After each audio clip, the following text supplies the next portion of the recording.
Maka mengandunglah Maryam. Bila Maryam tak mengandung, mulalah viral. Kisahnya disebutkan tentang kisah yang tadi berzina dan sebagainya, sehinggalah satu ketika Maryam pun bernazar kepada dirinya, seperti yang Allah Subhanahu firmankan dalam surah Maryam ayat yang ke-26 tu, inni nazartu lirrahmani sauma, kata oleh Sayyidatina Maryamnya si mau nak menjawab apa-apa tohmahan yang dilemparkan kepada dirinya oleh Bani Israel, maka nya pun bernazar, dinazarkan kepada dirinya untuk kepada Allah, nya bernazar dan meniatkannya kerana Allah Subhanahu wa taala yang Maha Pengasih. Sauman yang maksudnya apa? Menahan diri daripada berkata-kata. Jadi nak adalah sauman, puasa bagi Sayyidatina Maryam. Jadi toknya menahan diri daripada bercakap, berkata-kata. Dan daripada sudut syarak, puasa tok membawa maksud. Jadi ditakrifkan oleh Imam Nawawi, puasa tok ialah menahan apa yang dikhususkan daripada sesuatu yang dikhususkan pada masa yang dikhususkan buat seseorang yang dikhususkan. Nah, itu adalah secara umumnya pun takrif berkaitan dengan puasa. Secara khusus takrifannya apa? Menahan diri daripada makan dan minum pada siang hari Ramadan, juga menahan diri daripada perkara-perkara yang membatalkan puasa, menahan diri daripada makan dan minum juga perkara-perkara yang membatalkan puasa pada siang hari Ramadan, bermula dari terbitnya fajar sehingga terbenamnya matahari bagi seorang muslim yang berkemampuan.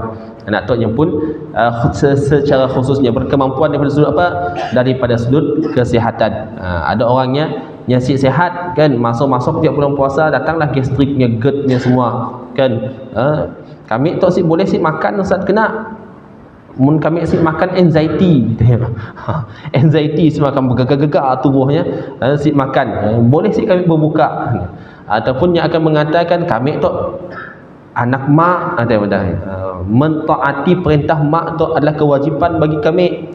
Waktu kecil-kecil dulu mak kami madah puasa ya, mun si mampu sampai tengah hari aja dah berbuka. Nak ialah dimbaknya sampai ketua. Puasa setengah hari sampai ketua. Kita kena ingat puasa tu lebih kurang solat. Puasa tu makan dan minum dengan sengaja walaupun seketika pada siang hari Ramadan, ia tetap membatalkan keseluruhan hari ya. Maksudnya ia bukannya ia pilih waktu pukul 1 pukul 2 tak aku makan, udah ya kelak ia advance lepas maghrib ya si makan sampai isyak, lepas isyak buatnya makan. Ia si jadi macam ya, sama seperti solat tu satu rukunnya salah, satu rukunnya terbatal, membatalkan satu solat. Membatalkan satu solat walaupun pada satu rukun ia terlupa baca Fatihah, kalau ikutkan terbatal solatnya. Tapi caranya mengganti macam ni, ia kena gantikan dengan satu rakaat. Sebab ialah makan dan minum dengan sengaja pada siang hari Ramadan, walaupun sejam ataupun setengah jam 5 minit jaknya makannya tadi, ia kena gantikan puasanya selama berapa? Bukan 5 minit saja puasa digantikannya, selama 1 hari puasa yang digantikan. Sebab ia daripada menahan diri daripada makan dan minum dan perkara-perkara yang membatalkan puasa. Allah Subhanahu wa taala berfirman dalam surah Al-Baqarah berkaitan dengan perintah berpuasa dalam ayat 183 surah Al-Baqarah, ya ayyuhalladzina amanu kutiba alaikumus siyamu kama kutiba alal ladzina min qablikum la'allakum tattaqun.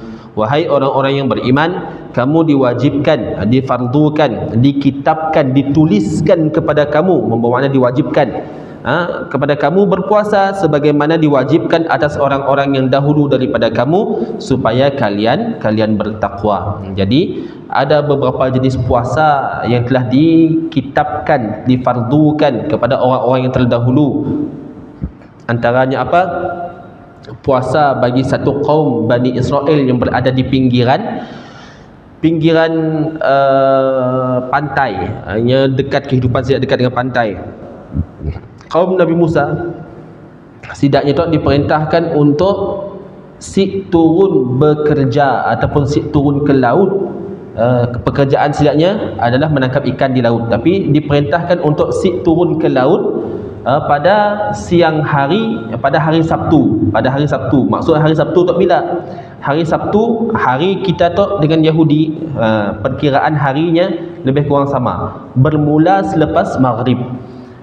Bila mana sampai petang Jumaat ya, masuk je lepas maghrib. Selepas maghrib ya tadi dah masuk pada hari Sabtu, sehinggalahnya terbenam matahari hari Sabtu ya kelak, sidaknya Sid boleh bekerja, Sid boleh turun ke laut, Sid boleh nangkap ikan, nak tok kerja